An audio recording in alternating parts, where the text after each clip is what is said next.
कुरुक्षेत्र धाम के चप्पे चप्पे पर विराजमान है ऐतिहासिक पौराणिक तीर्थ, कहा ज्ञानानंद महाराज जी ने।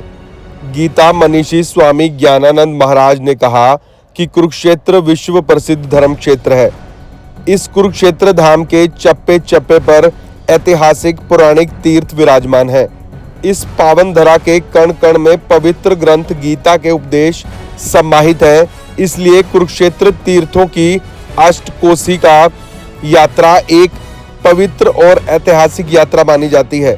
इस अष्टकोशी यात्रा का वर्णन पवित्र ग्रंथ गीता के 11वें अध्याय में भी किया गया है। गीता मनीषी स्वामी ज्ञानानंद महाराज शुक्रवार को गांव बाहरी के नाभि कमल मंदिर में कुरुक्षेत्र विकास बोर्ड व हरियाणा सरस्वती धरोहर विकास बोर्ड के संयुक्त तत्वाधान में आयोजित कार्यक्रम में बोल रहे थे। इससे पहले नाभि कमल मंदिर में गीता मनीषी स्वामी ज्ञानानंद परमहंस ज्ञानेश्वर महाराज, महंत राम अवतार, महंत विशाल दास सहित अन्य संत जनों ने अष्टकोशी तीर्थ यात्रा के शुभ आरंभ अवसर पर पूजा अर्चना की और विधिवत रूप से कुरुक्षेत्र की अष्टकोशी यात्रा का शुभारंभ किया। इस यात्रा में इस्कॉन व जियो गीता की तरफ से भक्तजनों ने भजन कीर्तन किए और भजन कीर्तन पर पूरी यात्रा को भक्ति रस में भर दिया। गीता मनीषी स्वामी ज्ञानानंद महाराज ने कहा कि प्रदेश सरकार के प्रयासों से कुरुक्षेत्र की पौराणिक अष्टकोशी यात्रा को शुरू करवाकर देश विदेश से आने वाले श्रद्धालुओं और तीर्थ यात्रियों को एक अनोखी सौगात देने का काम किया है। इस अष्टकोशी यात्रा को बेहद पवित्र यात्रा माना जाता है और यह यात्रा कुरुक्षेत्र की पावन धरा से बहने वाली पवित्र सरस्वती नदी के किनारे से होकर गुजरती है। इस नदी के किनारे ही पुराणों वेदों की रचना की गई और पूरे विश्व को ज्ञान, शिक्षा और संस्कार दिए गए। इस यात्रा को ज्ञान, शिक्षा और संस्कारों से जोड़कर देखा जा रहा है। इस यात्रा से लोगों और श्रद्धालुओं को पुण्य की प्राप्ति होगी। हरियाणा सरस्वती धरोहर विकास बोर्ड के उपाध्यक्ष धूमन सिंह किरमच ने कहा कि पवित्र सरस्वती नदी के किनारे सदियों से अष्टकोशी यात्रा की जाती थी, लेकिन समय के चलते यह यात्रा बंद हो गई।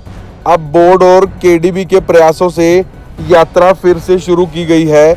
इस यात्रा के दौरान ऐतिहासिक और पौराणिक तीर्थ स्थलों के दर्शन होते हैं। इस यात्रा में कुरुक्षेत्र ही नहीं, हरियाणा और देश विदेश के लोगों को जरूर शिरकत करनी चाहिए। इस यात्रा के लिए बोर्ड की तरफ से हर संभव मदद और सुविधाएं उपलब्ध करवाई जाएंगी। केडीबी के मानद सचिव उपेंद्र सिंघल ने कहा कि चैत्र चौदस के दौरान अष्टकोशी यात्रा की जाती रही है। इस यात्रा को हर माह किया जाना चाहिए और उनका मानना है कि निरंतर इस यात्रा को जारी रखा जाएगा। निदेशक डॉक्टर प्रीतम सिंह ने कहा कि बोर्ड के अधिकारियों के अनुसार एक पूरा मार्ग तैयार किया गया है, जिससे भक्तों को विभिन्न तीर्थ स्थलों के इतिहास और महत्व का पता लगाने में मदद मिलेगी। कुरुक्षेत्र शहर में लगभग 30 किलोमीटर की दूरी तय करने वाली 8 कोस यात्रा 48 कोसी यात्रा की पूर्व पीठिका होगी, जो अंततः कुरुक्षेत्र, करनाल, कैथल, पानीपत और जींद जिले के तीर्थ स्थलों तक विस्तारित होगी। इस मौके पर मुख्यमंत्री के कार्यालय प्रभारी कैलाश सैनी, केडीबी के सीईओ पंकज सेतिया, भाजपा के जिला अध्यक्ष तेजेंद्र सिंह गोल्डी, ईएस अरविंद कौशिक, केबीडी सदस्य Ashok Rosa, doctor Rishipal Mathana, doctor M K. Modgil, Rajesh Kumar, Vijay Narula आदि उपस्थित थे। कुरुक्षेत्र से ब्यूरो चीफ कुलभूषण शर्मा व संवाददाता दलबीर मलिक की रिपोर्ट।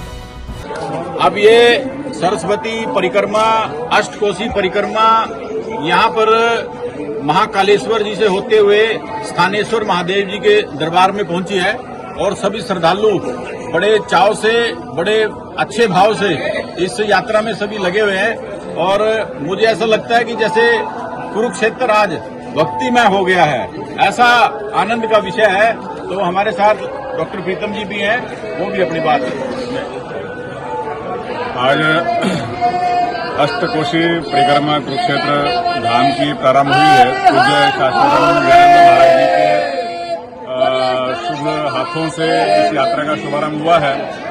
प्रातः 5 बजे यात्रा नागकमल मंदिर से प्रारंभ होकर के कार्तिकेय मंदिर, महाकालेश्वर मंदिर और अभी स्थानेश्वर महादेव मंदिर में पहुंची है। और ये यात्रा पूरे 24 किलोमीटर की यात्रा है। दिन भर ये यात्रा प्रारंभ रहेगी। और अत्यंत आनंद की बात ये है कि बहुत सारे ऐसे मंदिर हैं जो लुप्त प्राय हो गए थे। तो सरकार की ये पहल है कि ऐसे सभी मंदिरों का जीर्णोद्धार हो, समाज, देश, राष्ट्र के लोग उनको जाने, उनके महत्व को समझे। और जैसे वृंदावन की यात्रा है, ऐसे उज्जैन की यात्रा है, अयोध्या की यात्रा है, उसी स्वरूप में कुरुक्षेत्र के अंदर भी ये एक बड़ी यात्रा स्थापित हो। और कुरुक्षेत्र का महात्म्य तो हम सब जानते हैं। कुरुक्षेत्र का नाम जपने से व्यक्ति को मोक्ष, स्वर्ग की ऐसी प्राप्ति हो जाती है। और यहाँ जो रहने वाले हैं निश्चित रूप से वो बड़े पुण्य के भागी हैं। और जो यात्री यहाँ आते हैं उनके लिए भी ये एक प्रेरणा की बात है कि यहाँ अष्टकोशी यात्रा प्रारंभ हुई है। तो आने वाले दिनों के अंदर अष्टकोशी यात्रा बहुत प्रसिद्ध हो, ऐसी सरकार की भी और सभी धर्म स्थानों की भी ऐसी इच्छा है। हमारे साथ कैलाश जी भी जुड़े हुए हैं। देखिए, सबसे पहले तो धन्यवाद देना चाहूँगा केडीबी का और चेयरमैन सरस्वती बोर्ड भाई गुम्मन जी का, जिन्होंने ये अनूठा प्रयास शुरू किया है। जब से चेयरमैन बने हैं, माँ सरस्वती का जीर्णोद्धार दोबारा से कैसे हो, उसमें जल कैसे प्रवाहित हो, उन्हीं प्रयासों में लगे हुए हैं। और आज इस प्रयास जो है अष्टकोशी परिक्रमा शुरू की गई है, हम यहाँ पर चौथे पड़ाव में खड़े हैं। इससे किस तरह से सरकार के अनुदान के द्वारा, इनके प्रयासों के द्वारा वो टोटल एरिया हम लोगों ने देखा है। जगह जगह पे घाट बनाए गए हैं, चलने लायक रास्ता बनाया गया है, माँ सरस्वती की पगडंडियां बनी हैं, जिससे ये सभी श्रद्धालु आ रहे हैं। और बड़ी जल्दी आप देखेंगे कि जो कुरुक्षेत्र, जिसको आजकल कुरुक्षेत्र महाभारत से जोड़ते थे, ये वास्तव में गीता जी से जुड़ेगा और यहाँ पे कुरुक्षेत्र धाम के नाम से दोबारा अपनी विशेषता हासिल करेगा। जय माता।